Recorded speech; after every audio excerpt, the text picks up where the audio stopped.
intended. This is Chad Barron. You're listening to My Alien Life. And I noticed that it had a dome-shaped top and a rounded bottom, and it was not touching the ground. I felt this sharp pain in my eye, and then I had this telepathic voice that said, "Look straight ahead, do not look at the lights." Those kind of speeds exist in our galaxy, and this object came from outside of our solar system. Any random object that wasn't part of our solar system happened to be traveling in the direction of our solar system. It can easily traverse our solar system with a speed that's incredibly large. It had been tested on lab mice, and it didn't kill them, and so I wasn't really that leery about it. I could see that there's a fear on his face, and he took off, we took off, so something was wrong there, man. Something was wrong there, man. They cut into something that they didn't know what was wrong there, man, and there was some problems. My Alien Life is recorded high atop the Northern Rocky Mountains and is heard all over the world, and you can listen everywhere fine podcasts are found. My website is www.myalienlifepodcast.com. There you'll find links to every episode, stories, photos, the My Alien Life Legends page, and much more. Please like, comment, and subscribe, and consider becoming a patron while you're checking out all the content. I'm your host, Cameron Logan. This is My Alien Life, and the podcast starts right now. My Alien Life Podcast.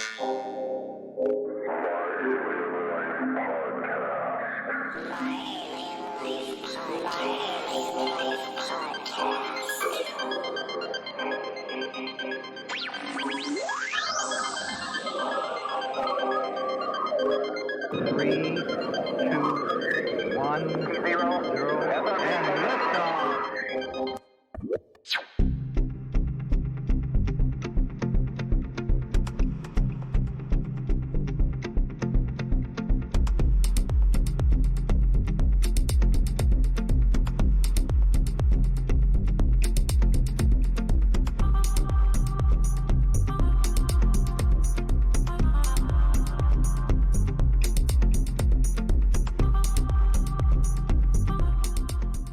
You are a remote viewer. How would you describe yourself? A fledgling remote viewer, or fledgling? Yeah, I mean, fledgling? I'm kind of figuring out how I got into this whole thing. You know, I kind of discovered podcasting about 4 years ago.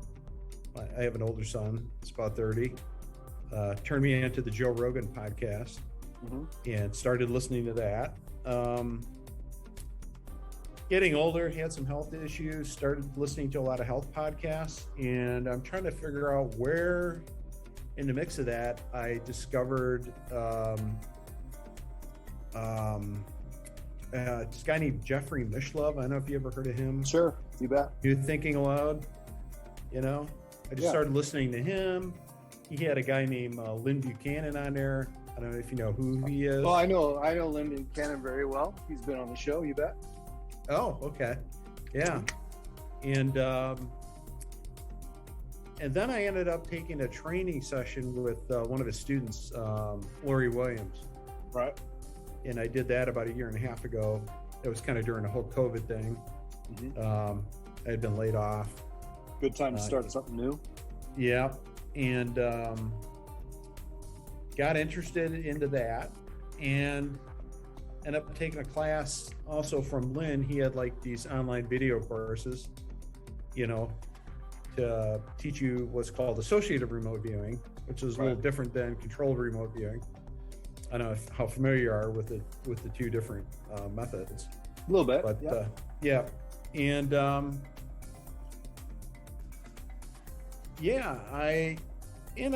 got into there's other actors in that field, in that area too. I don't know if you know who Daz Smith is. He's I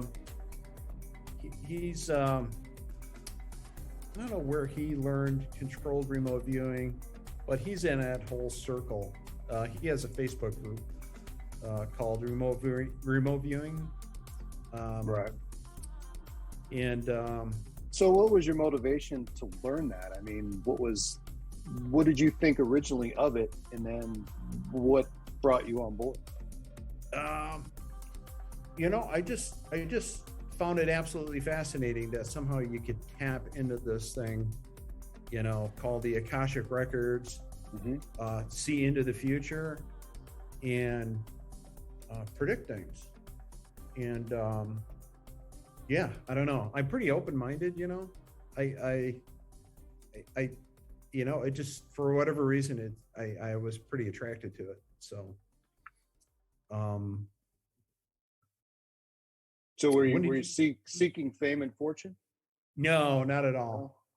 No, I mean, this people is more do. of a, People do. this is, you know, I would like to win some money. That's for darn Right. sure. And so I had taken Lynn's class and kind of regurgitating the material. And then Lori had a method too for associated remote viewing. And I was practicing that, you know, 1 week during the summer. And I had learned from some previous podcasts that when you start dwelling into that realm, that you kind of become a beacon, you know. Right. You start attracting the attention of whatever these other entities are, or whatever they are, you know. And I think I sent you a link to one podcast where this woman who really got deep into it, and she worked pretty heavily with Lynn Buchanan, she ended up started seeing these shadow people that started showing up. I don't know if you had an opportunity to watch that podcast. I saw a little bit of it. Yeah, it's interesting. So when you mention entities, and normally when we talk about remote viewing, we don't talk about, I mean, we talk about targets, and we talk about seeing different targets. We talk about setting up experiments and testing our skills, whatever. But are you thinking, or are you saying that there's some sort of facilitation by some sort of entity that may help you along? I don't know if it's another entity that might be helping you along, but when you start dwelling in that area, you kind of become a beacon to other things. Okay. You know, so you kind of become a lightning rod, so to speak. And you're out there and you get noticed.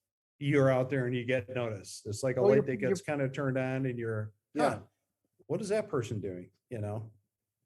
And so I've been doing that for a couple of days. I was trying to win the 3-pick lottery. Describe. So what is the 3-pick lottery? It's just, you know, it's the, I think every state has it. It's just, you pick 3 random numbers, like 1, 2, 3, and there's a small prize for it. It might be $500 or something, or $1,000, right. You know, or the 4-pick, which is a little more. So I was doing associated remote viewing. I was trying to use sensation of taste.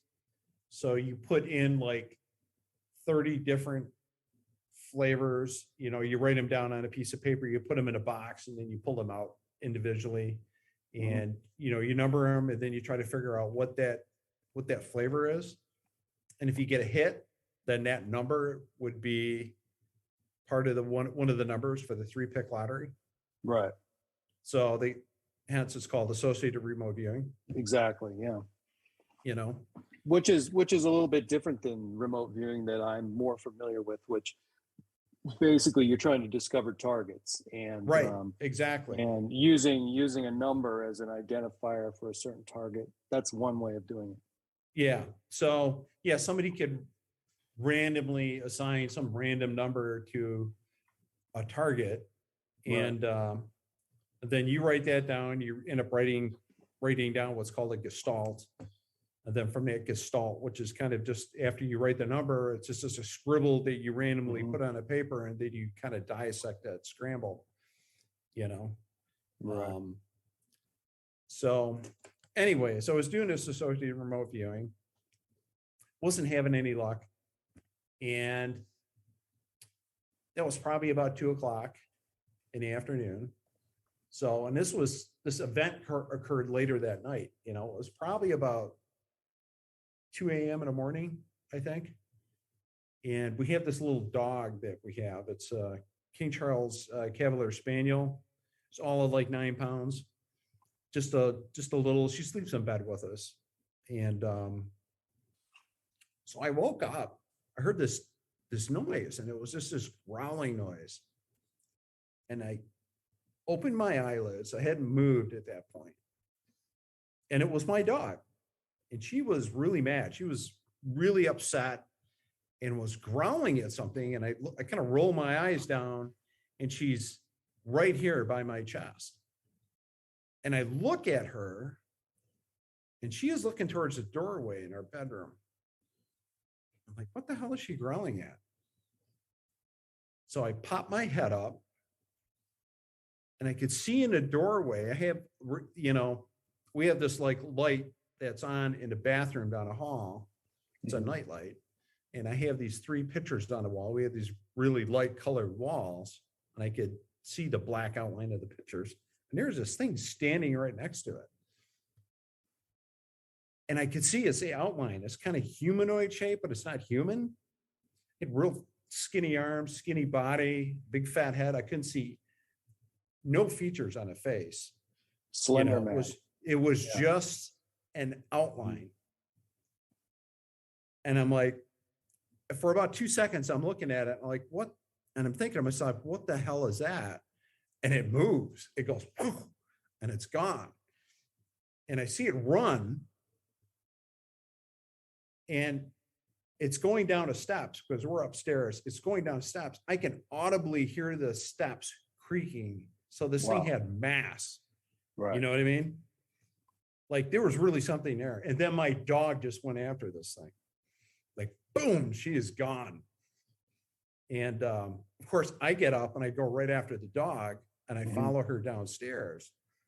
And as I come downstairs, I can see her standing in the middle of the living room, looking towards the fireplace, which is on the outside wall, kind of bobbing her head back and forth, like, where did it go?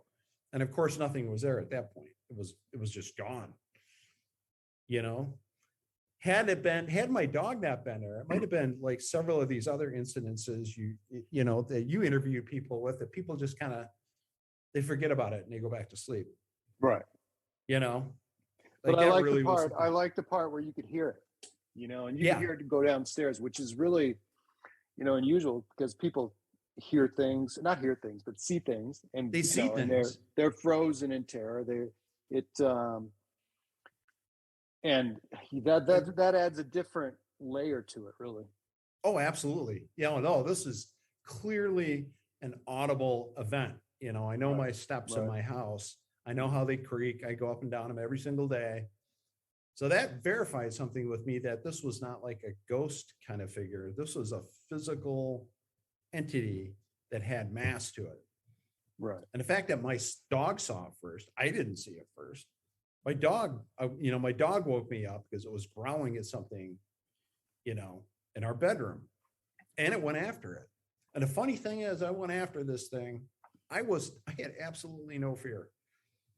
I was more curious than anything. I wanted to meet it. I wanted to communicate with it. For some weird reason, I had absolutely zero fear. Right. I'm just like, wow, you know. And the funny thing is, I'm thinking about it. There were several incidences that week and maybe the week prior that I woke up in the middle of the night. My dog was growling at something, but I could never see it. You know, it was never there. I actually got up and went to the bathroom and kind of, what is she growling at? And there was never anything there. But this incident, for whatever reason, either it allowed me to see it, to let it know it was there, or it got caught. I don't know. You know what you're talking about, most people associate that sort of experience with something that doesn't have mass. But I'm finding the further I go in this, that's not always true. And and I don't know if people miss that. I don't know if it's if it's a different kind of sighting, but it's amazing that you saw that and heard that, and I'm assuming felt that as well. But pets are generally sensitive to that, and so do you think that's over? I mean, you thought that you're waking up prior to that several nights, and maybe after. Do you think that it's over, or is it part of the house now? Recently, that my dog has not, if it's there, it's not paying attention to it anymore. Sure. Like maybe it's getting used to it, because she hasn't growled in got a good 6 months. But there's been times where she's looking at things, whether we're there or we have a place up north, and she's growling at something. She's like growling at the chandeliers or, it's the same effect. And this is broad daylight and I can't see anything, which kind of freaks me out. I'm like, maybe it's that same thing. I don't know.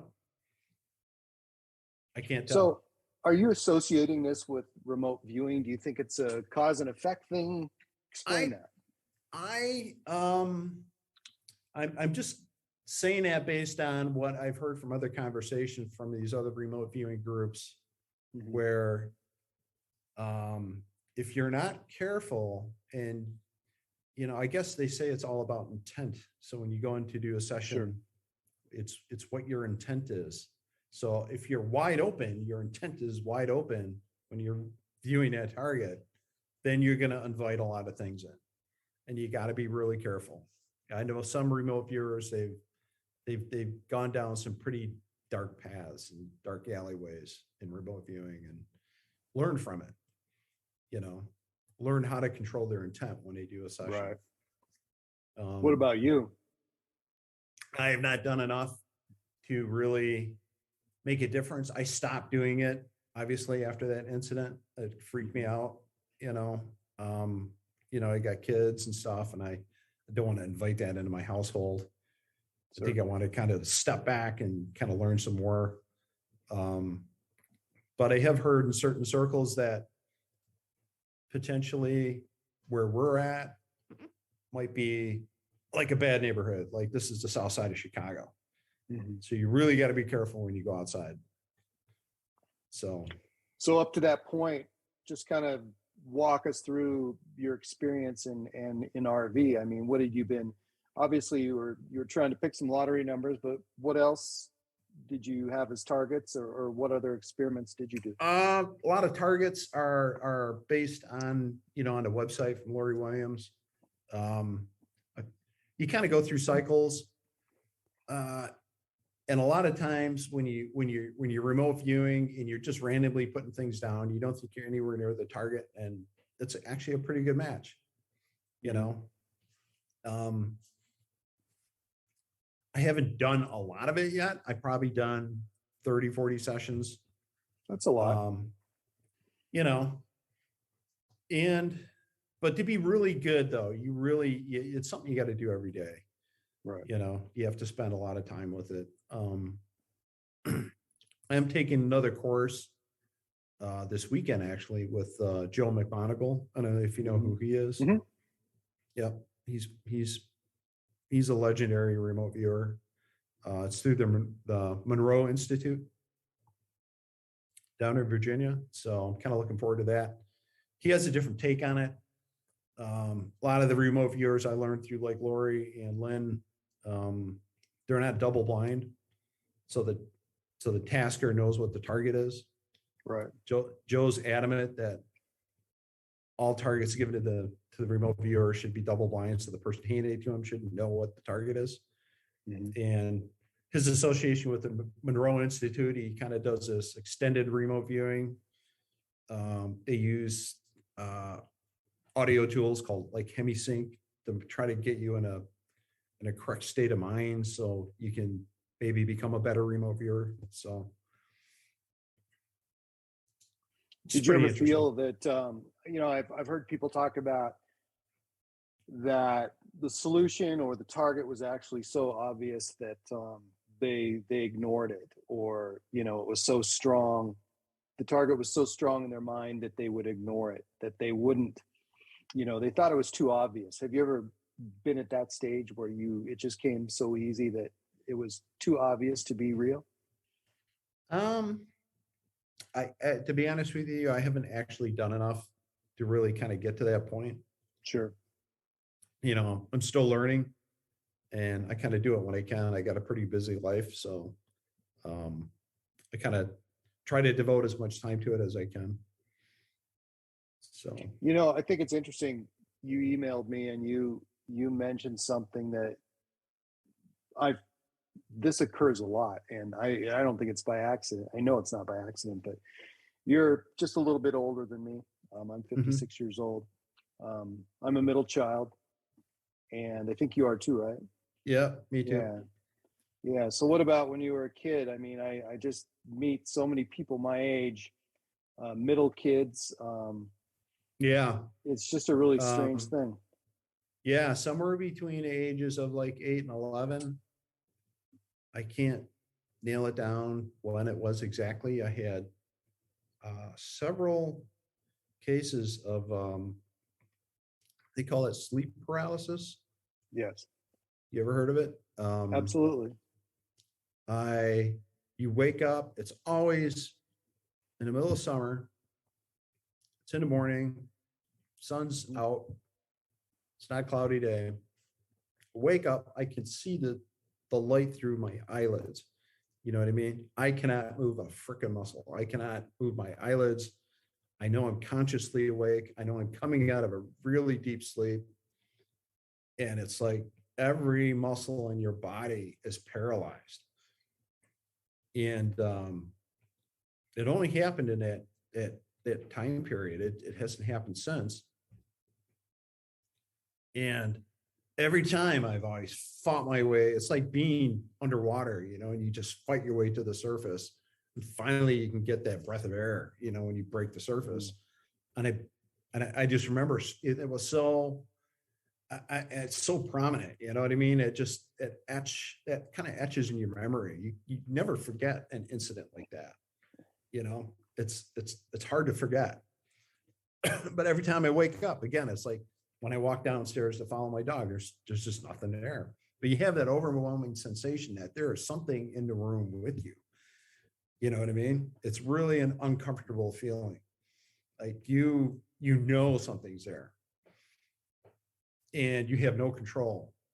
Like you don't have control of your eyelids, which is freaky. But finally, when I can open my eyes, then it's just like, a nice morning, sunny day in the summer. It's funny that you say sunny day in the summer because, I always wondered why it's not a winter thing. Not that I haven't had weird things happen in the winter, but April through September. Yep. Yeah. It always happened at that time frame. It never happened in the middle of winter, so whatever it is, it likes warm weather.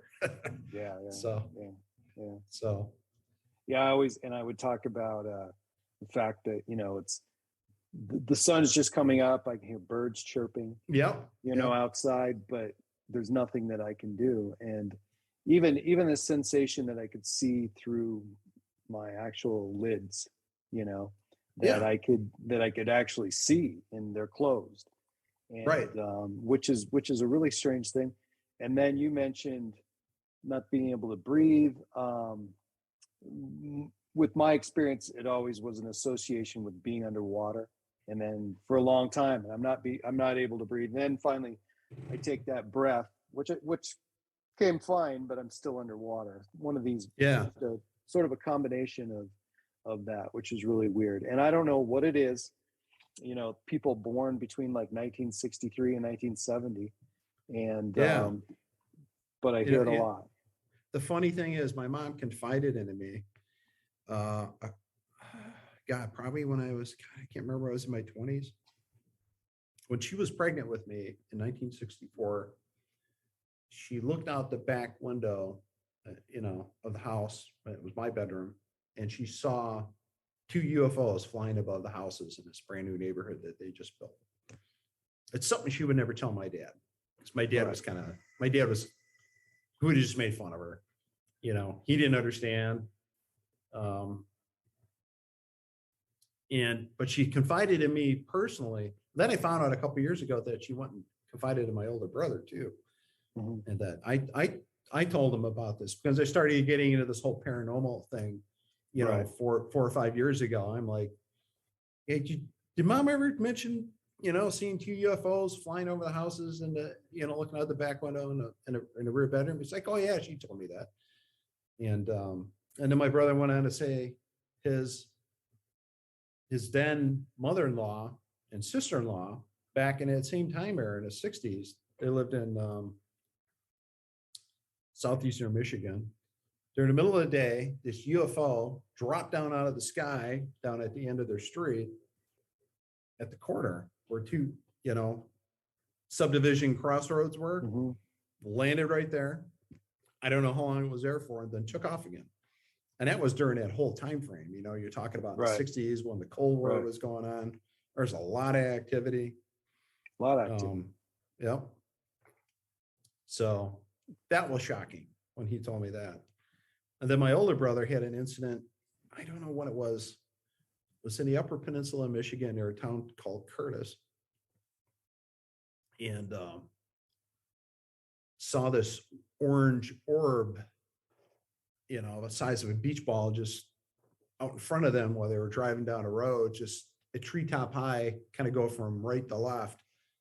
And there were 6 other people in the car who witnessed it too. Mm-hmm. So it wasn't just him. And I'm not sure if he's seen other things. Maybe he wouldn't tell them to me if it was just him, but just the fact there were 6 other people there is pretty interesting. And they all witnessed it. Is your mom still with us? No, she passed away a couple of years ago. Yeah. How old would she have been? She was born in 37. So Yeah, my mom was born in 36. yeah, and it's kind of funny. Yeah, we have a lot of similarities with that. Yeah. What about your parents? Your parents ever have any kind of? When I began to speak of it, they didn't want to hear it, and I felt that there was something, and Mm-hmm. I have some memories, and I've written about it, that I'm with my parents and strange shit happened, Yeah. and maybe when I was between the ages of maybe 3 and maybe 10, a couple of times. Yeah. Mm-hmm. And it's things that I asked about, and kind of got the runaround at first, and then a definite no, they didn't remember that, which I know is not true. And but I could see, the fact that where parents would hide that to protect kids, because Sure. they don't want that around. There's that uncertainty, and especially when we grew up, like the Cold War, and I feel like we're entering another one right now, which really bothers me. But Yeah. That is concerning. it was really really an odd time. I mean, I grew up, not far from the Canadian border. I don't know how far you are from the Canadian border, but Yeah, pretty close. Yeah. yeah, Michigan. it just seems like a place. That place was just ripe with something, and Yeah. I mean, I have my theories and ideas, which don't really matter because I don't have a lot to back it up with, except Yeah. personal accounts. But I do feel that that time in our history, as well as people of a certain age, experience some really bizarre things. And I Yeah. don't know why, and I always wondered why. I still wonder why. Yeah. I kind of remember as a kid, probably being 5 or 6, being out in front of my house. And I had these little, you go up to the local drugstore, you get a pack of gum, and then they had these like little green men with parachutes, and you hold up the parachute, you throw them up in there, and I think you remember that.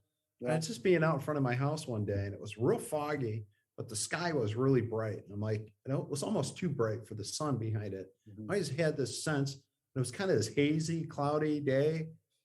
something was watching me, you know. It just had that weird, eerie feeling like this isn't right, you know. Like there's something there. And it kind of stuck in my mind, you know, because I've been outside playing with them little parachute things a million times, but it was just that moment, you know, like something was in that ether, you know, that fog, and it was just in there and it was observing me. And it was just a creepy feeling. I had that as well. And this is the remarkable thing with me was the fact that, you know, we lived right on the edge of this tiny town and with millions of acres and nothing to the north. I would go out there and have some sort of experience that scared the hell out of me and come home just scared to death and go back out the next day and do it again. Yeah. You know? Yeah. Over and over and over and over again. You know, and it was you know, I swear that I would go home and I was like, I will never go back out there again. We called it, we would go out in the country, we called it. And we could go out, you know, you could go out 7 to 10 miles and still see our town because you would actually be a slight incline up and you're kind of always looking down. So you could always find your way back. And when I was a kid, you know, we were way too far from home. I mean, way, way too far from home for, you know, being 8 and 9 years old. And nobody watched us back then. Nobody watched your kids back then. I could jump on a bike and go downtown. I'd be 5-6 miles away. I had friends that go on trips 30 miles away on their bikes. Right. Exactly. Nobody asked questions. And then you had the bicycle. Yeah. And it's a whole different thing. Not only would we go north, you know, on the bicycle, we'd go east and west, you know, and just because of the proximity and where we were, we couldn't go south, but you know, those 3 directions, we go a long ways. And, you know, I grew up in an area where there was rattlesnakes. I remember being out, finding this old house site, you know, maybe 4 or 5 miles from home. And there was a water well there, you know, and we're on top of the planking of the water well, you know, and of course, where else would you be when you're a kid? And we made it home. We probably, you know, over 3-4 years of doing that, it just got nastier and more rotten. But you know, we came home every time, and rarely would they ask where we. I mean, it's almost like a rite of passage when you're a kid back then, you know, to go out and have those adventures. It's like every day was a Stephen King movie, you know. Exactly. Like Stand By Me, and it was just like that. But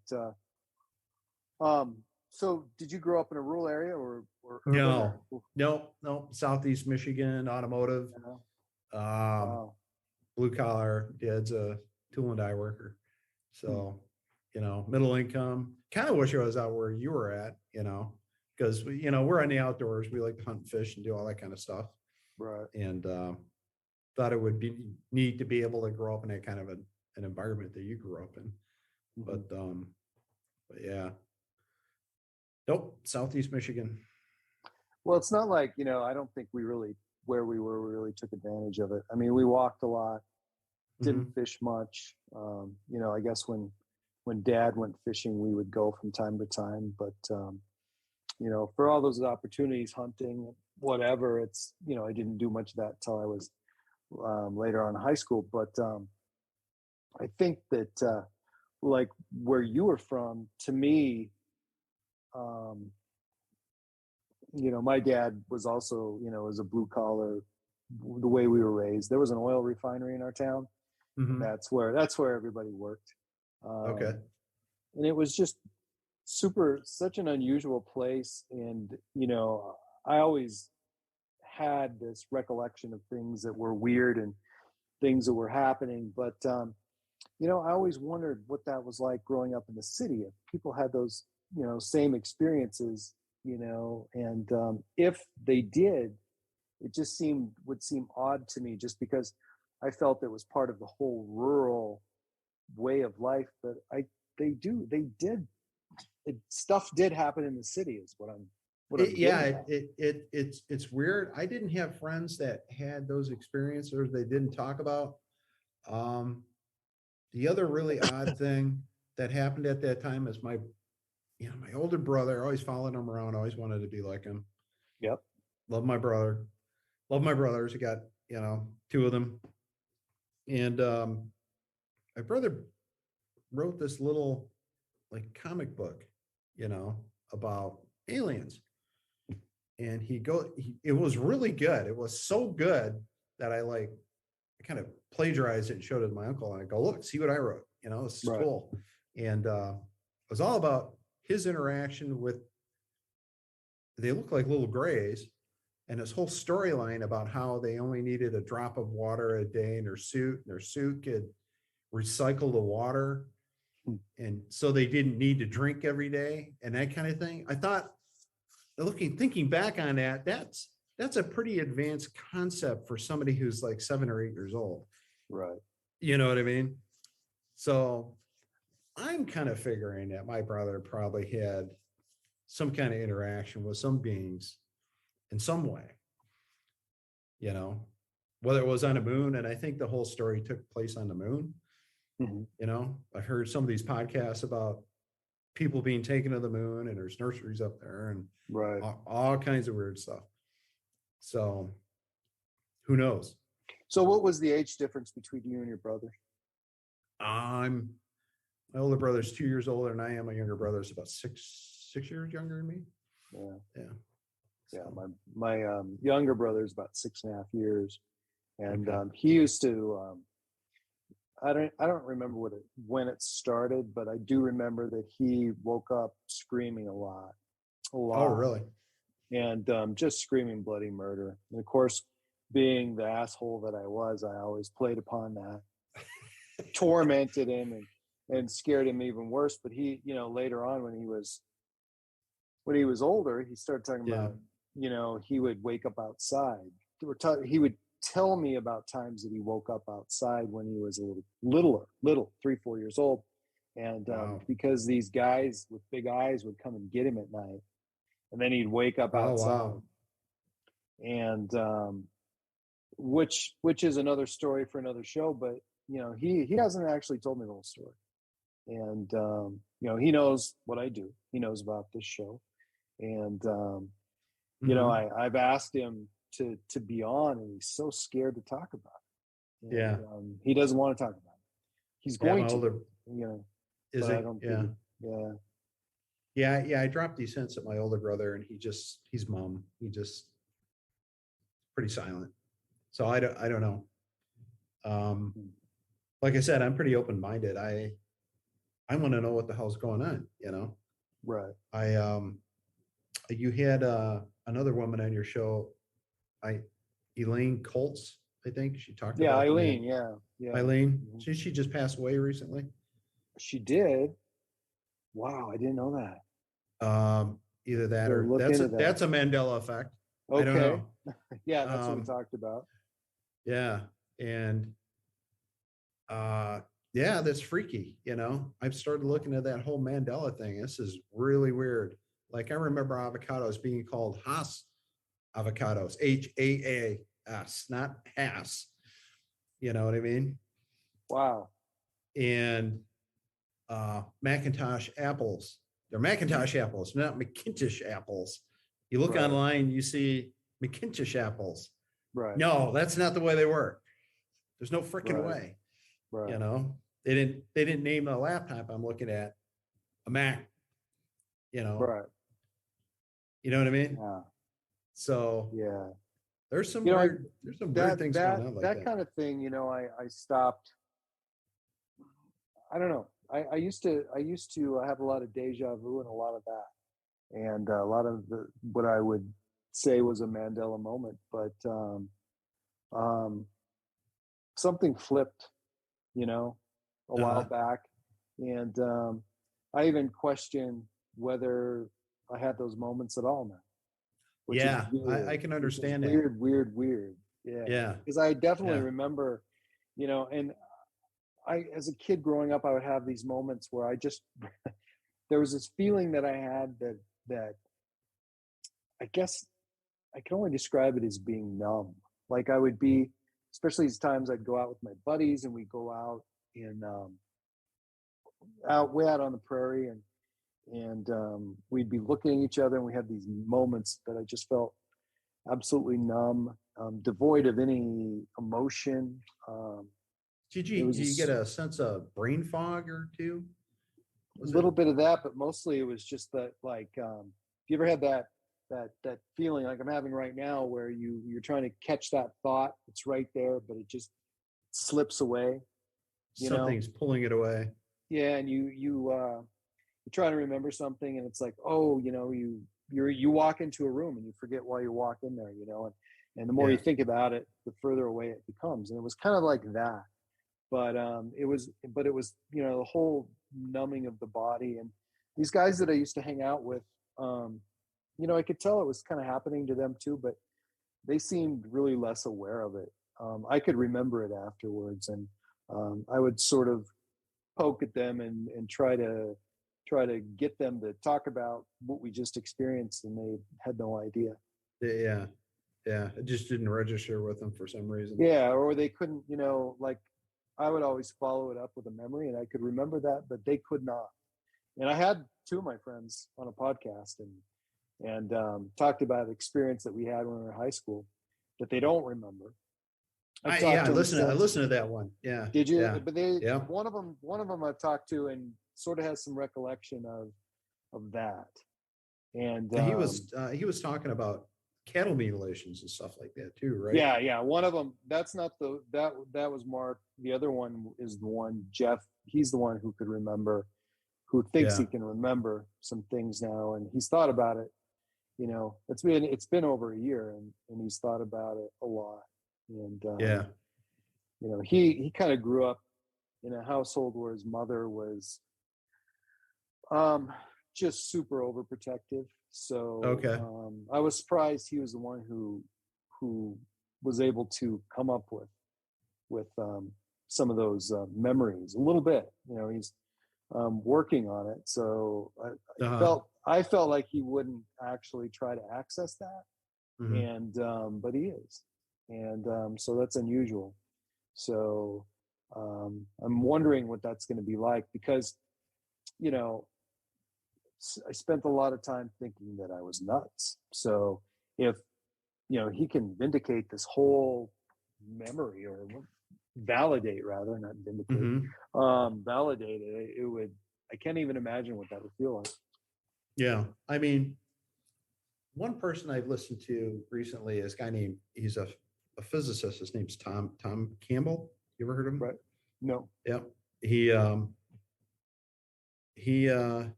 I would suggest you look him up. Mm-hmm. Tom Campbell. He talks about the double slit experiment. I don't know if you're familiar with that. Yeah. Mm-hmm. Yep. Where if you observe those photons, they behave like a particle. If you don't observe them, right, they behave like a wave. Right. So it's something with our conscious mind creates the universe around us. Right. So really is kind of like a matrix, Right. That's and we're avatars playing in this game or whatever it is. Which sort of leads back to, with you and remote viewing, you could create your own destiny, You could. In some way. Yeah. It's interesting to me. And at first, and it's been a while, and I'm super interested in physicists, and I would love to talk to them. And I've tried to have as many on the show as I could, but at first it physicists who believed in aliens, alien technology, alien craft, I had a hard time with that. I wanted them to be more empirical. I wanted them to debunk what I was thinking, debunk what I was feeling, debunk what I have seen, but doesn't seem so. Yeah. I mean, I saw one podcast where you think about the spectrum of radiation and where light lies in that, what we can physically see is less than 1% of the total. You bet. So we really are blind. There's a lot of things going on, right? There's a lot of things going on around you. We just can't see it.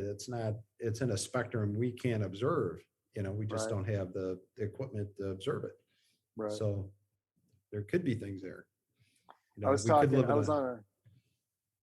was talking on a podcast 2 nights ago, and somebody had me on as a guest, and I don't even know how we kind of got off topic, but we were talking about perception and the ability of animals and whatever. And I had this experience last summer with a praying mantis, which I've seen maybe 3 of them in my lifetime, and seen 2 in the last couple of years. But I walked outside, and there's this gigantic praying mantis, and it's huge, and it was there most of the day, and it's kind of just big. Like how big?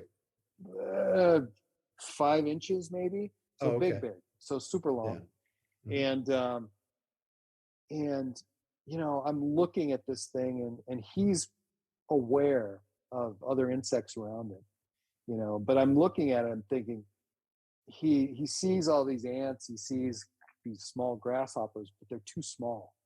I mean, he's just waiting, he's waiting for something bigger to come along. And, so I was wondering, what exactly, how did he see the world, which has to be totally amazing. But it was the first time that I noticed, something from the insect world with a higher intelligence than your normal insect, because I could talk to it, I could say something, and he would turn his head toward me to react. Oh wow! Okay. And that was the craziest thing, it's not like you go to a zoo and you see a gorilla and you yell at it, and right. A lot of times they'll ignore you because they're so used to it. This is an insect. It's reacting to my voice as I walk by it. It turns its head and follows me, and so, that's, I can see how people actually have this sense that, these creatures that we don't normally see, like maybe an octopus, they're so unusual, but we're unusual. I mean, we're this intelligent thing, on Earth. We're so outside of normal or other, species on this planet. We're so unusual that it's just crazy to me that we seem to mark things as unusual when I don't even think we know ourselves that well. Yeah, I mean, you think about the human species, we're pretty domesticated. We're not what we were 30,000 years ago, where we probably had these skills. And this is one of the things that interests me in remote viewing, is we probably had these abilities to be able to, you come to a fork in a road, if you go down a left path, there's going to be a short-faced bear there that's going to eat you, and a right path is safety back to camp. You just knew it. Right. You didn't have to guess it, but you didn't have to think about it. It was just, I take the right path, not the left. So I used to go ahead. Yeah, I just think we had these abilities where we could tap into things into the future, that would be to our benefit, and there's just, because of the way we live now, that stuff is gone, and the food we eat. I think the food we eat is just, you think about how we evolved for 2 million years. We ate a pretty specific diet. It's animals, there's a lot of hard evidence for that. And, but now we have all this other food, this processed food, and especially like vegetable oils. It's a fat that's not a normal part of it. We're really fat burners. We're not carb burners. We don't burn glucose. Right. That's not how we're designed. And then it comes along, and I think this might be intentional too, to some degree, the invention of Crisco and all these other vegetable oils, and the havoc it kind of wreaks on us on a cellular level. And maybe that's for a reason. Maybe that's just to kind of dumb us down. You know what I mean? Right. We might be kind of like animals in a zoo. We used to spend a lot of time eating or gathering food, and we used to spend a lot of time doing our best not to die, right? Like on a daily basis, which we don't do. We think about death, we're aware of death, we think about, geez, it's going to suck when I'm 75 years old because I'm, 1 foot in the grave and whatever, where, 30,000 years ago, people used to think about dying all the time, or trying to keep from death. And one of the things that they did, like men would sit, have a vantage point where you could see this area and anticipate, who or what is coming to get us.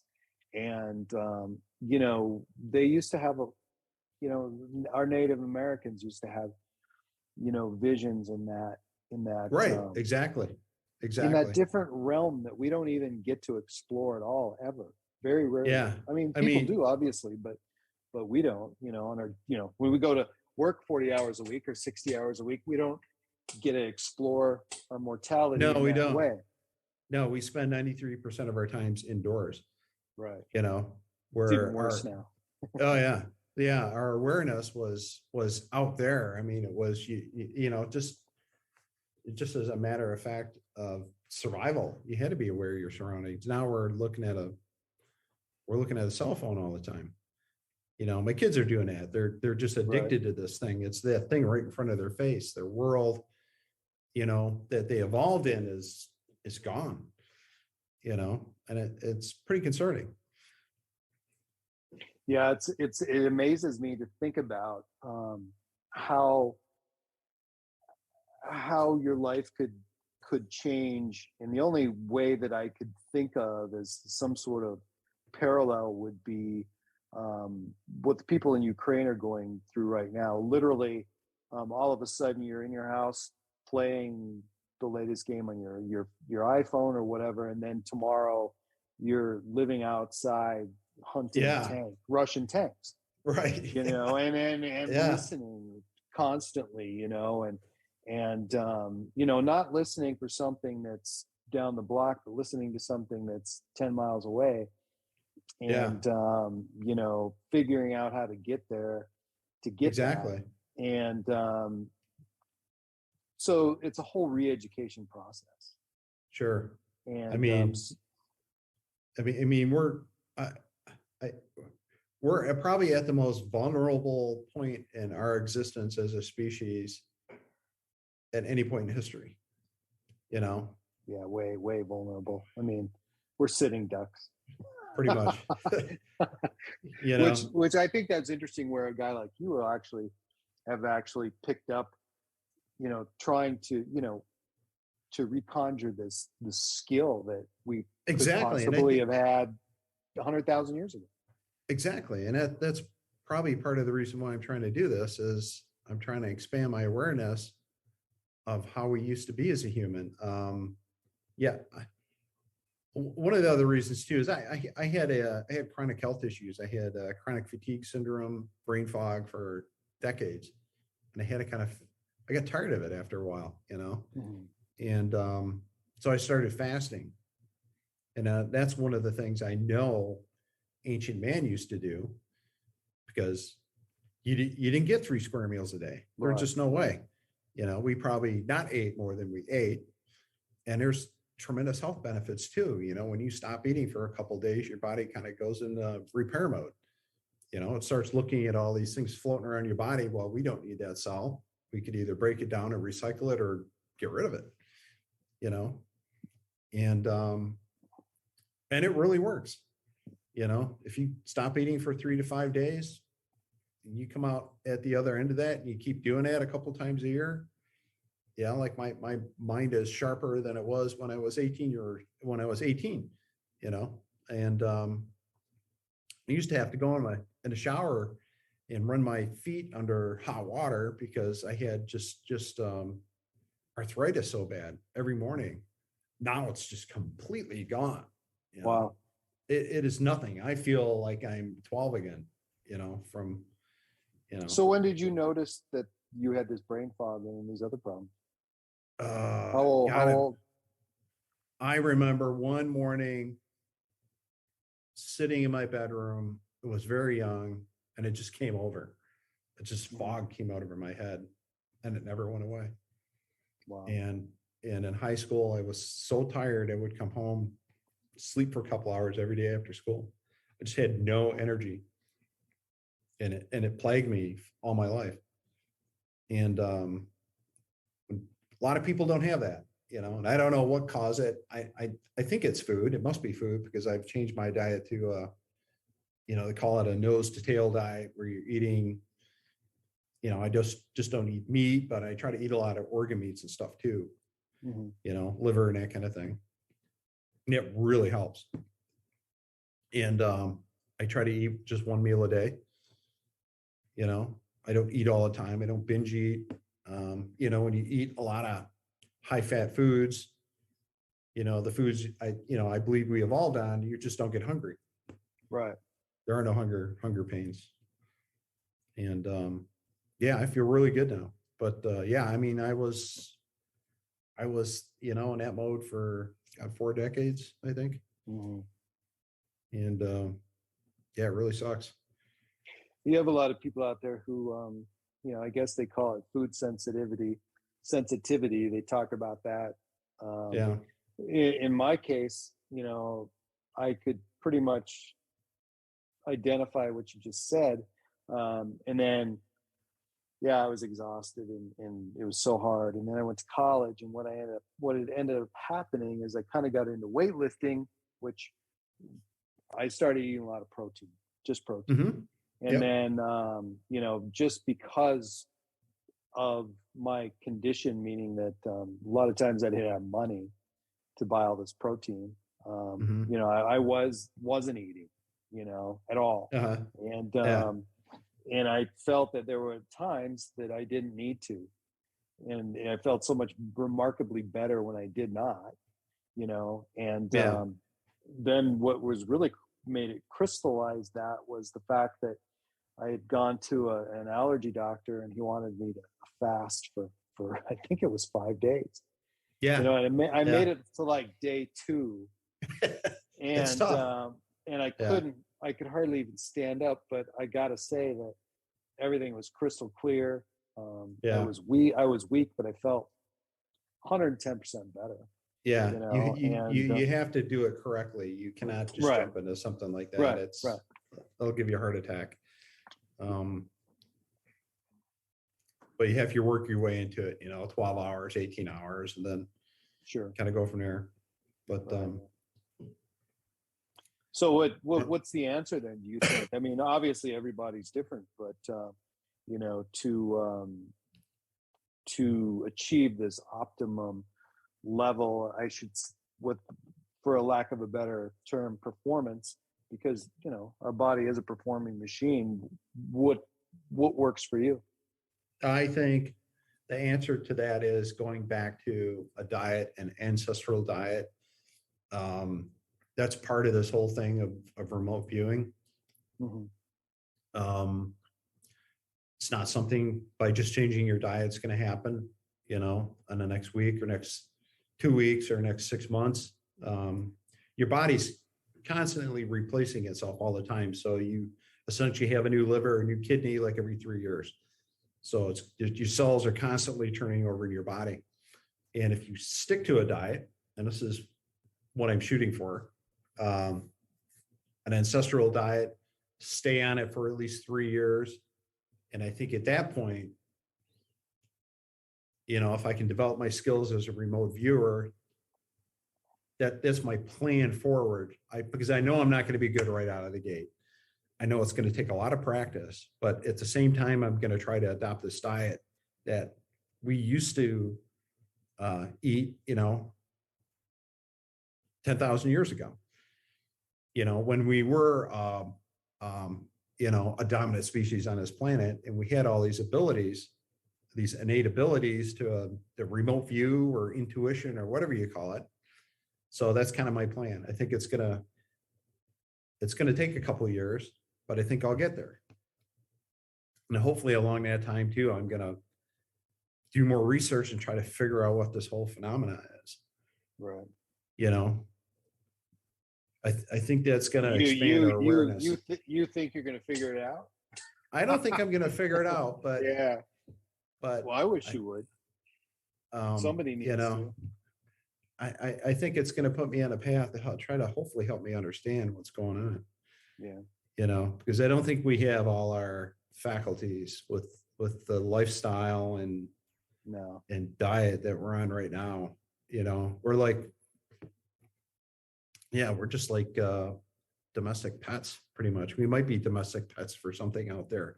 We're you know, we make ourselves suffer through these addictions, whether they be sugar, whether they be devices, whatever. I mean, it's just like we get on the new one all the time. Yeah, and you have to get in the outdoors more. You know, I mean, you can't. I can't stand being. You know, I don't hate my job, but I hate my job. You know what I mean? Right. I'm inside. You know, right. Come lunchtime, I'm outside. Right. I got to get my car and drive around. I can't be locked up in a room looking at other guys, you know, that are all grumpy and mean and angry, and they're all grumpy and mean and angry because they're locked up inside 90% more of their life eating shitty food, you know. And so you had messaged me, and you said, do you know someone that's good at hypnotherapy? And I'm kind of like, what were you kind of hoping to figure out there? What the hell was in my room? What was that? You know, or what happened to me when I was? Are you ready for that? I mean, totally. Really? Yeah, I'll jump right into that. I want to know what was in my bedroom when I was younger, if there was something there. You know, I'm doing on my research, and I hear all these stories from other people. You know, that they're frightened and whatever, the praying mantis thing. Right. Says, shut up, you're never going to remember this anyways. And then they knock them back out, you know. There's a bunch of them, you know, like Lori McDonald she's on Facebook. She actually has a website, and she's highly recommended. Kathleen Martin probably,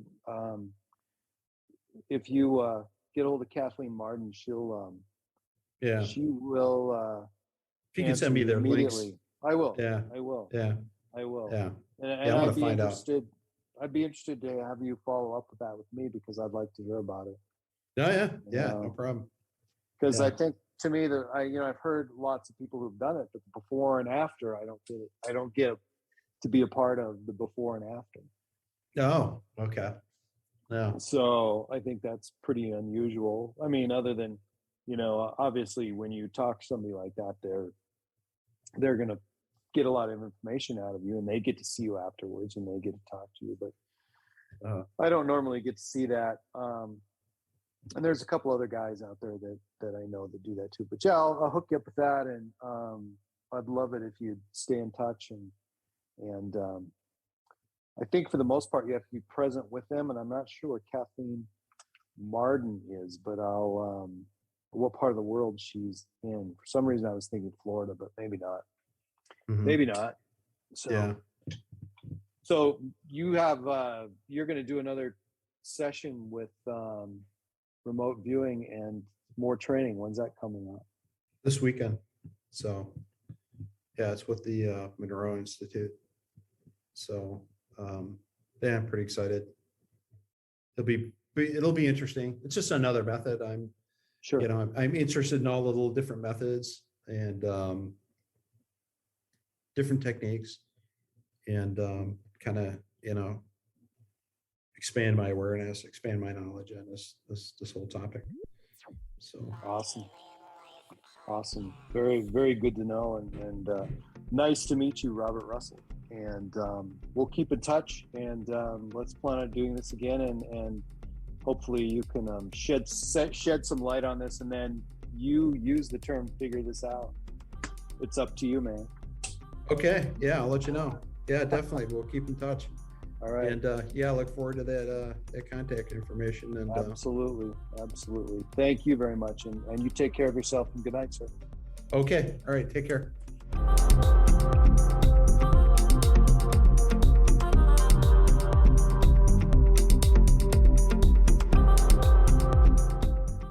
You can find my website at www.myalienlifepodcast.com, and please subscribe to my latest downloads at iTunes, Spotify, Stitcher, and at podbean.com. And please follow me and like me on Facebook and Twitter.